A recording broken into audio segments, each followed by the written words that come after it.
হাত বদলেই সবজির দাম বাড়ে কয়েক গুণ, লাভ থেকে বঞ্চিত প্রান্তিক কৃষক, পকেট ভরছে ফারিয়াদের। অদক্ষ বাজার ব্যবস্থাপনাকে দুষছেন অর্থনীতিবিদরা।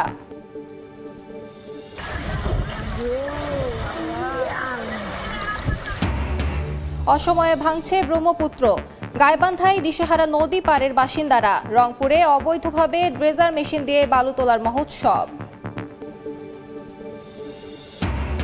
এবং প্রথম শ্রেণীতে উন্নীত করলেও মিলছে না নাগরিক সেবা, সংস্কারের অভাবে চলাচল অনুপযোগী ঠাকুরগাঁও পৌরসভার বেশিরভাগ সড়ক, ভোগান্তিতে বাসিন্দারা।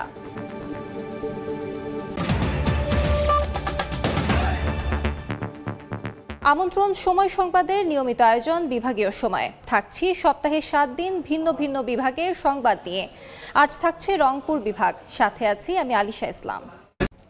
ক্ষেত থেকে প্রতিটি ফুলকপি 1 টাকা বিক্রি হলেও বাজারে বিক্রি হচ্ছে 19 থেকে 20 টাকা। কয়েক হাত বদলে মাঠের পণ্য যাচ্ছে ভোক্তাদের কাছে। কম দামে কৃষক ক্ষতিগ্রস্ত হলেও মোটা অঙ্কের মুনাফা তুলে নিচ্ছে মধ্যস্বত্বভোগীরা। আর নির্বাক অবস্থানে কৃষিপণ্যের যৌক্তিক দর নির্ধারণের দায়িত্বে থাকা কৃষি বিপণন বিভাগ। অদক্ষ বাজার ব্যবস্থাপনাকেই দুষছেন বিশেষজ্ঞরা। শাকিল মাহমুদের ছবিতে নাজমুল ইসলাম নিশাতের রিপোর্ট। 53 শতক জমিতে আলু আবাদ করেছেন কৃষক শহীদুল ইসলাম। প্রতি কেজি আলু উৎপাদনে 24 টাকা ব্যয় হলেও বিক্রি করলেন 19 টাকায়। একই অবস্থা কৃষক হাশেম আলীর। চলতি মৌসুমে ফুলকপি চাষ করেছেন 30,000 পিস। প্রতি পিসে উৎপাদন খরচ 5 থেকে 6 টাকা হলেও বিক্রি করতে হচ্ছে 1 টাকায়। কৃষকরা বলছেন উৎপাদন খরচ বাড়লেও পণ্যের দাম ঠেকেছে তলানিতে, ফলে বিশাল অঙ্কের পুঁজি হারাতে হচ্ছে। আবাদ করছে 53 শতক জমি, 95,000 টাকা খরচা, 60,000 টাকা বিক্রি, 35,000 টাকা লস। আমরা ফসল করি, কিন্তু আমরা বেচতে গেলে পানির দাম, কিন্তু এই ফসল যদি আমরা কিনতে যাই তখন আগুন বরাবর হয়ে যায়। অথচ রংপুরের খুচরা বাজারে এসব পণ্য উৎপাদক, ফরিয়া, আড়তদার সহ অন্তত 5 হাত ঘুরে ভোক্তাদের কাছে গিয়ে একই ফুলকপি প্রতি পিস 15 থেকে 20 টাকা ও আলু বিক্রি হচ্ছে 30 থেকে 40 টাকা কেজি দরে। ফলে লাভের অঙ্ক পুরোটাই যাচ্ছে মধ্যস্বত্বভোগীদের পকেটে। আর নির্বাক অবস্থানে কৃষি পণ্যের যৌক্তিক দর নির্ধারণের দায়িত্বে থাকা কৃষি বিপণন বিভাগ। সাপ্লাই যখন বেশি থাকবে তখন যদি আমরা এটা সংরক্ষণ করতে পারি, আবার যখন সাপ্লাই কম হবে আমরা সংরক্ষিত পণ্যটা যদি বাজারে ছাড়তে পারি, সেক্ষেত্রে আমাদের ওখানে মিনিমাইজ করা যাবে। বিশেষজ্ঞরা বলছেন পণ্যের চাহিদা, উৎপাদন ও যোগানের সমন্বয়হীনতা এবং অদক্ষ বাজার ব্যবস্থাপনাই এই পরিস্থিতির জন্য দায়ী। একটা কৃষি কমিশন সরকার তৈরি করে কিভাবে কৃষির অব্যবস্থাপনা দূর করা যায় এটা নিয়ে কাজ করতে পারে। কৃষি বিভাগের তথ্যমতে প্রতি বছর রংপুরে 5.5 লাখ মেট্রিক টন কৃষি পণ্য উৎপাদন হয়। নাজমুল ইসলাম নিশাত, সময় সংবাদ, রংপুর। এ নিয়ে আলোচনার জন্য এই মুহূর্তে রংপুরে আছেন সহকর্মী নাজমুল ইসলাম নিশাত। তার সঙ্গে যুক্ত হচ্ছেন বেগম রোকেয়া বিশ্ববিদ্যালয়ের সহযোগী অধ্যাপক উমর ফারুক। সরাসরি চলে যাচ্ছি নিশাতের কাছে। আমরা দেখছি যে প্রান্তিক পর্যায়ের যারা কৃষক, তাদের যে উৎপাদিত ফসল, সেই ফসলের ন্যায্য মূল্য থেকে বরাবরই তারা বঞ্চিত হচ্ছেন এবং দীর্ঘ সময় তাদের যে উৎপাদন খরচ এবং লাভের যে অঙ্ক সেটি কিন্তু নিশ্চিত করা যাচ্ছে না। বিশেষজ্ঞরা বলছেন যে বাজারে পণ্যের দাম বাড়ানো যেমন অস্থিরতা, একই সাথে পণ্যের যে দরপতন সেটিও কিন্তু অস্থিরতার মধ্যে পড়ে। আমরা আজকে আলোচনা করব এইসব বিষয় নিয়ে, কেন দীর্ঘ সময় বাজার ব্যবস্থাপনা ঠিক করা সম্ভব হয়নি। আমার সাথে অতিথি হিসেবে রয়েছেন বেগম রোকেয়া বিশ্ববিদ্যালয়ের সহযোগী অধ্যাপক ওমর ফারুক। আমরা সরাসরি একটু প্রশ্নে যেতে চাই। কৃষকরা উৎপাদিত পণ্যের ন্যায্য মূল্য নিশ্চিত হচ্ছে না, দীর্ঘ সময় আমরা বাজার ব্যবস্থাপনার কথা বলি, আসলে কি ধরনের উদ্যোগ নেওয়া যেতে পারে সব মিলিয়ে? দেখুন, এই বাংলাদেশে যে কৃষক তার পণ্যের ন্যায্য মূল্য পায় না, এই সংকটটা কিন্তু একেবারে মোটামুটি চিরায়ত একটি সংকট হয়ে দাঁড়িয়েছে। এই সংকটের ফলে বাংলাদেশের যে কৃষক আছে, প্রান্তিক পর্যায়ের যে কৃষক আছে, সেই কৃষকরা কিন্তু তাদের পণ্যের ন্যায্য মূল্য হারায় এবং তাদের জীবন এবং জীবিকা সবটাই কিন্তু ঝুঁকির মধ্যে পড়ে। আমরা যদি এই সমস্যাটাকে চিহ্নিত করতে পারি এবং এই সমস্যার পেছনের কারণটাকে যদি আমরা চিহ্নিত করতে পারি, তাহলে কিন্তু এই কৃষক এবং যে কৃষকের সাথে যে জীবন এবং জীবিকাগুলো, তার পরিবার এবং সমাজ, সেই মানুষগুলোর জীবন কিন্তু মান উন্নয়ন করাটা সম্ভব। ফলে আমরা বলছি যে কেন একজন কৃষক তার পণ্যের ন্যায্য মূল্য পায় না, এর কারণটা হচ্ছে কৃষককে কিন্তু আমরা যথাযথভাবে তার তথ্য দিতে পারি না যে এবছর আগামী বছর কোন কোন ফসল উৎপাদন করলে আপনি লাভের মুখ দেখবেন, কোন কোন পণ্যের দাম বাজারে ঠিক থাকবে, এই তথ্যটা কিন্তু কৃষকের কাছে নেই। ফলে কৃষক যখন দেখছে মাঝামাঝি গিয়ে যে আলুর দাম অনেক বেশি, তখন উনি মনে করছেন যে তাহলে আমরা এবার আলু উৎপাদন করলে লাভবান হব। এই একই সাথে অনেক মানুষ যখন আলু উৎপাদন করছে তখন আলুর দামটা কিন্তু কমে যাচ্ছে, একই সাথে ফুলকপির দাম কমে যাচ্ছে। মানে আমাদের এই যে ব্যবস্থাপনাটা, এটি সরকারিভাবে যদি আমাদের কৃষি সম্প্রসারণ যে অধিদপ্তর আছে তারা যদি এই কৃষকদের সাথে কোন পণ্য উৎপাদন করলে যথাযথভাবে কৃষক তার ন্যায্য মূল্যটা পেতে পারে, এটি যদি তাদেরকে আগে থেকে জানানো সম্ভব হয় তাহলে কিন্তু এই প্রাথমিক কাজটা হয়। দ্বিতীয়ত যেটি হচ্ছে, এই বাজারে কেন তিনি দামটা পাচ্ছেন না, দাম না পাওয়ার কারণ হচ্ছে যে মধ্যস্বত্বভোগী যারা আছেন, আমরা দেখছি যে ফুলকপি, একটা ফুলকপি বর্তমান সময় 2 টাকা বাজারে, কখনো কখনো ফুলকপি তুলছে না, আলুর দাম এখনই 15, 17, 18, 20 টাকার মধ্যে চলে এসছে পাইকারি বাজারে। তার মানে কৃষক আরো কম পাচ্ছেন, কিন্তু সেই আলুটাই ঢাকা শহরে এক এক জায়গায় এক এক রকম দামে বিক্রি হচ্ছে। একই ফুলকপি যেখানে বগুড়াতে তুলছে না, সেই ফুলকপিটাই ঢাকাতে গিয়ে 35 টাকা 40 টাকা দামে বিক্রি হচ্ছে। তাহলে এই যে 35-40 টাকা তো শুধু পরিবহন ব্যয় হতে পারে না, একটা ফুলকপি যেখানে ট্রাকে করে করে 100 কেজি ফুলকপি একসাথে যাচ্ছে, সেখানে একটা ফুলকপি শুধু পরিবহন ব্যয় তো এত টাকা হতে পারে না। একটি বিষয় জানতে চাই, এখানে কৃষি সম্প্রসারণ অধিদপ্তরের কথা বললেন, কৃষি বিপণন অধিদপ্তর রয়েছে যারা যৌক্তিক মূল্য নির্ধারণ করে, তাদেরও তেমন কর্মতৎপরতা নেই। আসলে কোন কোন বিষয়গুলোকে মাথায় রেখে কাজ করা যেতে পারে, একটু 1 মিনিটের মধ্যে? যে আমি এই মুহূর্তে যেটি বলতে চাই, আমরা তো এক নতুন বাংলাদেশের স্বপ্ন দেখছি, সেই স্বপ্নের জায়গায় আমাদের খুব করে প্রত্যাশা যে এবার কৃষকদেরকে নিয়ে নতুন করে ভাবা হোক এবং কৃষকদের জন্য একটি কমিশন গঠন করা হতে পারে। সেই কৃষকদের মধ্যে যে সংকটগুলো আছে, তারা যে সার থেকে শুরু করে তাদের যে তেল, কীটনাশক, এগুলো তারা যথাযথভাবে পাচ্ছে না, এগুলোর জন্য কেন পাচ্ছে না তার একটু জবাবদিহিতার আওতায় নিয়ে আসা। তাদের যে বাজারে যে পণ্যগুলোকে তারা তুলছে, সে পণ্যের ন্যায্য মূল্য পাচ্ছে না, কেন পাচ্ছে না? এই যে মধ্যস্বত্ব যে ভোগী বাজার আছে, এই সিন্ডিকেটগুলোকে কি করে ভেঙে দেওয়া যায়, কৃষকের হাতকে কি করে শক্তিশালী করা যায়, তার জন্য ব্যবস্থা গ্রহণ করা। এবং একই সাথে আমাদের যে কৃষি বিপণন এবং কৃষি সম্প্রসারণ অধিদপ্তর আছে, তাদের কাজ হচ্ছে কৃষক কোন উৎপাদন করবে তাদেরকে এই ব্যাপারটা থেকে একটু প্রণোদনা দেওয়া, মোটিভেট করা, যে তিনি যেন বুঝতে পারেন কোন পণ্য উৎপাদন করলে তিনি যথাযথভাবে তার উৎপাদন খরচ এবং লাভটা তুলতে পারবেন। এই কাজটা কিন্তু খুব করে গুরুত্বপূর্ণ, যদি আমরা তাদেরকে এটি নিশ্চিত করতে পারি যে তিনি যথাযথভাবে সময়ের পণ্যটাই সময়ে উৎপাদন করছেন। এবং একই সাথে আরেকটি বিষয় গুরুত্বপূর্ণ, সেটা হচ্ছে যে উৎপাদন কিন্তু বাড়তি হতেই পারে, ফলে এই বাংলাদেশকে চিন্তা করতে হবে যে কোন কোন পণ্য বেশি উৎপাদিত হচ্ছে, সেই পণ্যগুলোকে বিদেশি রপ্তানি করবার ব্যবস্থা করা।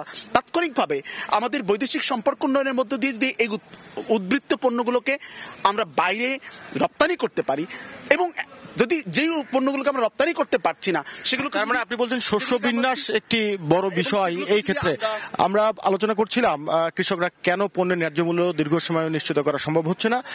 বেশ কিছু গুরুত্বপূর্ণ তথ্য উঠে এসেছে কৃষি সম্প্রসারণ অধিদপ্তর, কৃষি বিপণন এবং একই সাথে শস্য বিন্যাস এবং কোন সময় কোন ফসল আসলে কৃষকরা চাষ করবেন সেই বিষয়গুলোকে গুরুত্ব দিতে হবে। তো আমার সাথে আলোচনা ছিলেন বেগম রোকেয়া বিশ্ববিদ্যালয়ের শিক্ষক ওমর ফারুক, এবং সবকিছু মিলে এই ছিল আজকে আমার কাছে আলোচনায়। সরাসরি যুক্ত ছিলাম রংপুরে। তথ্য প্রযুক্তি কাজে লাগিয়ে জুলাই গণহত্যায় জড়িতদের চিহ্নিত করা হবে। রংপুরে জুলাই আন্দোলনে শহীদদের হত্যার ঘটনাস্থল পরিদর্শন শেষে সাংবাদিকদের এ কথা জানায় আন্তর্জাতিক অপরাধ ট্রাইব্যুনালের প্রতিনিধি দল। তদন্ত শেষে শুধুমাত্র জড়িতদের বিষয়ে ব্যবস্থা নেওয়ার কথাও জানান তারা। রংপুরের দ্বিতীয় দিনের মতো জুলাই গণহত্যার তদন্তে আন্তর্জাতিক অপরাধ ট্রাইব্যুনালের প্রতিনিধি দল মঙ্গলবার সকাল 11টায় রংপুর সিটি বাজার, রাজা Rammohan Roy market, city park market সহ আশপাশের এলাকা পরিদর্শন করেন ট্রাইব্যুনালের সদস্যরা। ঘটনার স্কেচ ম্যাপ তৈরি সহ নানা তথ্য উপাত্ত সংগ্রহ করে দলটি। কথা বলেন শহীদ পরিবারের সদস্য ও প্রত্যক্ষদর্শীদের সঙ্গেও। আন্তর্জাতিক অপরাধ ট্রাইব্যুনালের কাছে আমরা একটাই আশা করি যে ওনারা সঠিক তদন্ত করবে এবং সঠিক বিচারটাই আমরা চাই। আমরা চাই সুস্থ সুন্দরভাবে যেন বিচার পাই, আমরা এটাই প্রত্যাশা করতেছি। এই ইতিহাস যেন বিকৃত না হয়, ইতিহাস যেন সবার মাঝে চলে যায়, আমি এটাই চাই। ট্রাইব্যুনালের প্রসিকিউটররা জানান, আন্তর্জাতিক মান ঠিক রাখতে ডিজিটাল মাধ্যমে তদন্ত করা হচ্ছে সব হত্যার ঘটনা। একই সঙ্গে নিরপরাধ মানুষ যেন শাস্তি না পায় সে বিষয়েও তৎপর ট্রাইব্যুনাল। বাদী, বিবাদী এবং যিনি মৃত্যুবরণ করেছেন তার প্রত্যেকটা ডিজিটাল ফুটপ্রিন্ট বিজ্ঞ আদালতে আমরা প্রেরণ করব, এবং এটা যাতে আন্তর্জাতিকভাবে আমাদের এই বিচার যাতে অত্যন্ত পরিষ্কারভাবে ট্রান্সপারেন্টলি প্রতিষ্ঠিত হয়। কারো বিরুদ্ধেই মামলা এসেছে সাথে সাথে ব্যবস্থা নিব এমনটা না, আর যদি ভুল হয়ে থাকে সেটা সংশ্লিষ্ট তদন্ত কর্মকর্তা নিষ্ঠার সাথেই তদন্ত যাতে করে আমরা সেই ব্যাপারে তাদেরকে তারা আমাদের হেল্প চাইলে আমরা করব। জুলাই বিপ্লবে প্রতিটি হত্যাকাণ্ডের সুষ্ঠু তদন্তের মাধ্যমে সঠিক বিচার নিশ্চিত হবে আন্তর্জাতিক অপরাধ ট্রাইব্যুনালের কাছে, এমনটাই প্রত্যাশা শহীদ পরিবারের সদস্যদের। আব্দুর রশিদ জীবন, সময় সংবাদ, রংপুর। গাইবান্ধায় অসময়ে ব্রহ্মপুত্র নদে তীব্র ভাঙন দেখা দিয়েছে। প্রতিদিন বিলীন হচ্ছে বসতভিটা ও আবাদি জমি, নিঃস্ব হয়ে পড়েছে অর্ধ শতাধিক পরিবার। জিও ব্যাগ ফেলে ভাঙন ঠেকানোর চেষ্টা করছে পানি উন্নয়ন বোর্ড। বিপ্লব ইসলামের রিপোর্ট। অসময়ে আগ্রাসী হয়ে উঠেছে ব্রহ্মপুত্র নদ। প্রতিদিন এভাবেই ভাঙছে গাইবান্ধার সুন্দরগঞ্জ উপজেলার শ্রীপুর ইউনিয়নের 2 কিলোমিটার এলাকার বাড়িঘর ও আবাদি জমি। স্থানীয়রা জানান, হঠাৎ ভয়াল রূপ ধারণ করেছে ব্রহ্মপুত্র নদের শ্রীপুর ইউনিয়নের পুটিমারি গ্রাম থেকে দত্তের খামার গ্রাম পর্যন্ত 2 কিলোমিটার এলাকা। অব্যাহত ভাঙনে এরই মধ্যে বসতভিটা সহ সব হারিয়ে অর্ধশতাধিক পরিবার মানবেতর জীবনযাপন করছে। নদীগর্ভে চলে গেছে শতাধিক একর ফসলি জমি। এতে ভাঙন আতঙ্কে দিন কাটাচ্ছে নদীপাড়ের মানুষ। রাতেও আমাদের ঘুম হয় না, কারণ এই নদী কখন আমার কাছার ভাঙি নিয়ে যায়। আমাদের যদি এই বাড়ি ঘর ভাঙি যায় তো কোনো বাসের ঝাড় ছাড়া আমাদের কারো বাসের ঘর, কারো হাতে বাড়ির পিছনে ছাড়া কোনো বুদ্ধি নেই। আগামীতে যাতে আমাদের এমনভাবে একটা বড় কাজ হয় যে কাজের মধ্যে আমাদের এই জায়গাটা রক্ষা পায়। প্রতিদিন জিও ব্যাগ ফেলে ভাঙন প্রতিরোধের চেষ্টা করা হচ্ছে বলে জানায় পানি উন্নয়ন বোর্ড। 1800 মিটার জায়গায় দত্তের খামার থেকে পুটিমারি পর্যন্ত ব্যাপকভাবে নদী ভাঙন দেখা দেয়। যেখানে বসত বাড়ি আছে সেই জায়গাগুলোকে আমরা অ্যাড্রেস করে ইতিমধ্যে উদ্বোধন কর্তৃপক্ষের নির্দেশনার মোতাবেক 160 মিটার দৈর্ঘ্যে জিও ব্যাগ ফেলে ভাঙন প্রশমনের কাজ চলমান রাখছি। ব্রহ্মপুত্র নদের উজানের আলচামার ও ভাটিতে কামারজানি এলাকায় স্থায়ী প্রতিরোধের কাজ সমাপ্ত হলেও মাঝে 2 কিলোমিটার অংশ অরক্ষিত রয়েছে। বিপ্লব ইসলাম, সময় সংবাদ, গাইবান্ধা। আইনের তোয়াক্কা না করে রংপুরে প্রকাশ্যেই নদ নদীর বালু উত্তোলন করছে প্রভাবশালী মহল। এতে হুমকির মুখে পড়েছে নদীতীর, আবাদি জমি ও বসত ভিটা। স্থানীয়দের অভিযোগ, উত্তোলনকারীরা ক্ষমতাবান হওয়ায় কেউ প্রতিবাদ করার সাহস পাচ্ছে না। তবে কঠোর ব্যবস্থা নেওয়ার আশ্বাস প্রশাসনের। শাকিল মাহমুদের ছবিতে রেদওয়ান হিমেলের রিপোর্ট। রংপুরের মিঠাপুকুর উপজেলার যমুনেশ্বরী নদীর 18টি স্থান থেকে অবৈধভাবে ড্রেজার মেশিন দিয়ে বালু তুলছেন প্রভাবশালীরা। ড্রেজার মেশিন দিয়ে বালু তোলায় হুমকিতে নদীর তীর ও আশপাশের আবাদি জমি। একইভাবে ঘাঘর নদীর পার ঘেঁষা ফসলি জমি থেকে ভেকু দিয়ে একরের পর একর জমির মাটি কেটে নিয়ে যাচ্ছে প্রভাবশালী আরেকটি চক্র। স্থানীয়রা বলছেন, ক্ষমতাসীনদের ভয়ে জমি ইজারা দিতে বাধ্য হচ্ছেন তারা। জোর খাটে হাতে মেশিন লাগিয়ে বিভিন্নভাবে বালু তোলে। প্রশাসন যেন অতি শীঘ্রই বালু উত্তোলনটা বন্ধ করার চেষ্টা করে। তবে কঠোর ব্যবস্থা নেওয়ার আশ্বাস জেলা প্রশাসনের। আমরা অভিযান পরিচালনা করেছি, আমরা এটাতে তৎপর আছি। ইনশাআল্লাহ আমরা এটাতে অবৈধভাবে রংপুরে আমরা কাউকে বালু উত্তোলন করতে দিব না। জেলা প্রশাসনের তথ্য মতে রংপুরে শতাধিক স্পট থেকে বালু উত্তোলন করা হলেও অনুমোদিত বালুমহল রয়েছে মাত্র একটি। রেদওয়ান হিমেল, সময় সংবাদ, রংপুর। সংস্কার না করায় চলাচল অনুপযোগী হয়ে পড়েছে ঠাকুরগাঁও পৌরসভার বেশিরভাগ সড়ক। এ কারণে চলাচল করতে চরম ভোগান্তি পোহাতে হচ্ছে পৌরবাসীকে। ছোট বড় দুর্ঘটনার পাশাপাশি বিকল হচ্ছে যানবাহন। শিগগিরই ব্যবস্থা নেওয়ার আশ্বাস স্থানীয় সরকার বিভাগের। জিয়াউল রহমান বকুলের রিপোর্ট। কোথাও উঠে গেছে কার্পেটিং, কোথাও সৃষ্টি হয়েছে খানাখন্দ, হেলেদুলে ঝুঁকি নিয়ে চলাচল করছে যানবাহন। ঠাকুরগাঁও পৌরসভার 135 কিলোমিটার সড়কের মধ্যে পাকা করা হয়েছে 85 কিলোমিটার, বাকি 50 কিলোমিটার সড়ক এখনো কাঁচা। আর যেসব সড়ক পাকা করা হয়েছে তার অধিকাংশই সংস্কার না করায় চলাচল অনুপযোগী। পাইসেন পিরিয়ডে আমি দেখছি যেরূপ কাঁচা রাস্তা ছিল ওর চেয়ে আরো বেশি খারাপ হয়েছে এই রাস্তা। দ্রুত এই রাস্তা মেরামত করা উচিত। শীঘ্রই ব্যবস্থা নেওয়ার আশ্বাস স্থানীয় সরকার বিভাগের। সংস্কার এবং মেরামত যদি করতে হয় সেক্ষেত্রে আমাদের হিউজ অ্যামাউন্ট লাগবে, যেটা এই মুহূর্তে পৌরসভা নেই। আমরা ইতিমধ্যে মন্ত্রণালয়ে চিঠি লিখেছি একটা প্রকল্প আকারে। 30 বর্গ কিলোমিটার আয়তনের ঠাকুরগাঁও পৌরসভাকে 1997 সালে প্রথম শ্রেণীর পৌরসভায় উন্নীত করা হয়। বর্তমানে এ পৌরসভায় প্রায় 1.5 লাখ মানুষ বসবাস করেন। জিয়াউর রহমান বকুল, সময় সংবাদ, ঠাকুরগাঁও। বিভাগীয় সময়ে আরও থাকছে। নতুন স্বপ্নে সমতলের চা চাষিরা। বাগানে বাগানে চলছে পরিচর্যা। গুণগত মান নিশ্চিতে 2 মাস বন্ধ থাকবে পাতা তোলা ও প্রক্রিয়াজাতকরণ কারখানা। মাঘের শীত জেঁকে বসেছে উত্তরের জনপদে। আজও দেশের সর্বনিম্ন তাপমাত্রা পঞ্চগড়ের তেঁতুলিয়ায় রেকর্ড করা হয়েছে 10.5 ডিগ্রি সেলসিয়াস। ঘন কুয়াশায় ঢাকা চারপাশ, সামান্য দূরের দৃশ্যও ঝাপসা। কুয়াশার ঘনত্বে বোঝার উপায় নেই দিন নাকি রাত। এ অবস্থায় খুব একটা প্রয়োজন না হলে ঘর থেকে বের হচ্ছেন না বেশিরভাগ মানুষ। জীবিকার তাগিদে যারা বের হয়েছেন রাস্তার পাশেই খড়কুটো জ্বালিয়ে উষ্ণ হবার চেষ্টা তাদের। অন্যদিকে গরম কাপড়ের অভাবে সবচেয়ে বেশি দুর্ভোগে ছিন্নমূল ও নিম্ন আয়ের মানুষ। এদিকে তীব্র ঠান্ডায় রোগের প্রকোপ বেড়ে যাওয়ায় হাসপাতালের শয্যা ছাপিয়ে মেঝেতেও চলছে চিকিৎসা। টানা 2 বছর নানামুখী সমস্যা কাটিয়ে আবারও ঘুরে দাঁড়াতে শুরু করেছে পঞ্চগড়ের চা শিল্প। এবছর চাষিদের উদ্বুদ্ধ করতে শুরু হয়েছে প্রুনিং। পাতা তোলা বন্ধ থাকবে টানা 2 মাস। তাতে উৎপাদন বাড়বে বলে আশা মালিক, শ্রমিক ও চা বোর্ডের। মনিরুল ইসলামের ছবিতে সোহাগ হায়দারের রিপোর্ট। সমতলের চায়ের রাজধানী পঞ্চগড়ের বাগানগুলোতে চলছে পুনিংয়ের কাজ। নতুন বছরে ভালো মানের চা পাতার আশায় গাছগুলোর মাথা ছেটে দিতে ব্যস্ত সময় পার করছেন শ্রমিকরা। বাগান মালিক ও চা বোর্ড বলছে, গুণগত মান নিশ্চিত করতে টানা 2 মাস চা প্রক্রিয়াজাত কারখানা ও পাতা তোলা বন্ধ ঘোষণা করা হয়েছে।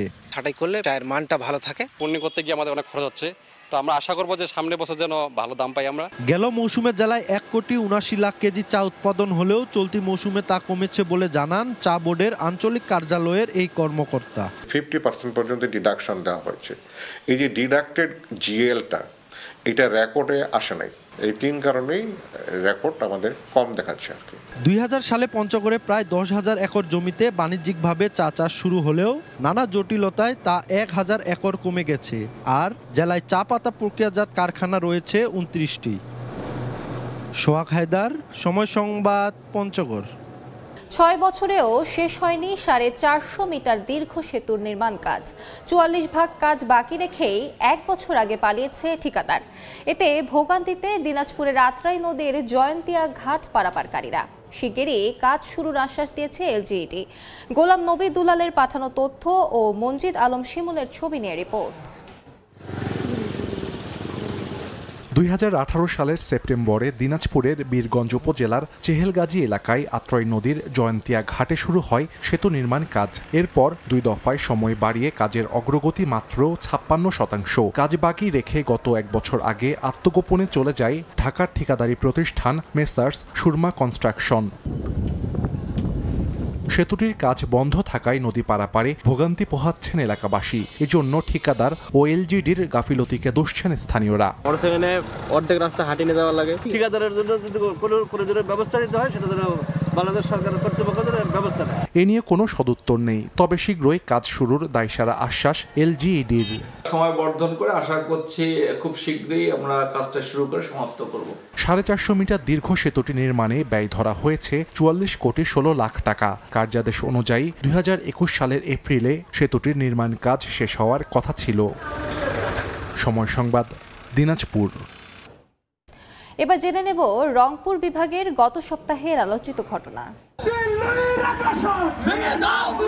ফেলানী সহ সীমান্তে সব হত্যার বিচার আন্তর্জাতিক আদালতে করার দাবিতে 16 জানুয়ারি কুড়িগ্রামে লং মার্চ কর্মসূচি পালন করে জাতীয় নাগরিক কমিটি, বৈষম্য বিরোধী ছাত্র আন্দোলন সহ কয়েকটি সংগঠন। লং মার্চটি জেলা শহরের কলেজ মোড় থেকে শুরু হয়ে নাগেশ্বরীর নাখারগঞ্জ গ্রামে ফেলানীর বাড়িতে গিয়ে শেষ হয়। এই সময় সীমান্তে নতুন হত্যাকাণ্ড ঘটলে এই লং মার্চ কাঁটাতার ভেদ করে যতদূর দৃষ্টি যায় ততদূর যাবে বলে হুঁশিয়ারি দেন নেতারা। 19 জানুয়ারি গভীর রাতে পঞ্চগড়ে বোদা উপজেলার কাজীপাড়া সীমান্তে অবৈধভাবে ভারতে প্রবেশের চেষ্টা করে নারী ও শিশুসহ 8 জন। বিষয়টি টের পেয়ে তাদের আটক করে বিজিবি। 20 জানুয়ারি অভিভাবকদের কাছ থেকে মুচলেকা নিয়ে শিশুদের ছেড়ে দেওয়া হয়, তবে নারীসহ 5 জনকে পুলিশের কাছে হস্তান্তর করে বিজিবি। বিভাগীয় সময়ের শীর্ষ সংবাদগুলো জানিয়ে দিচ্ছি আর একবার। হাত বদলেই সবজির দাম বাড়ে কয়েক গুণ। লাভ থেকে বঞ্চিত প্রান্তিক কৃষক, পকেট ভরছে ফরিয়াদের। অদক্ষ বাজার ব্যবস্থাপনাকে দুষছেন অর্থনীতিবিদরা।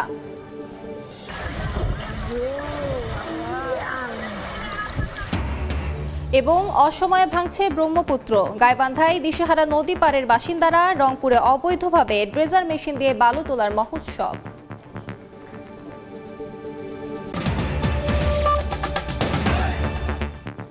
এ ছিল বিভাগীয় সময়ে। আগামীকাল থাকবো রাজশাহী বিভাগের আয়োজন নিয়ে। সঙ্গে থাকুন সময়।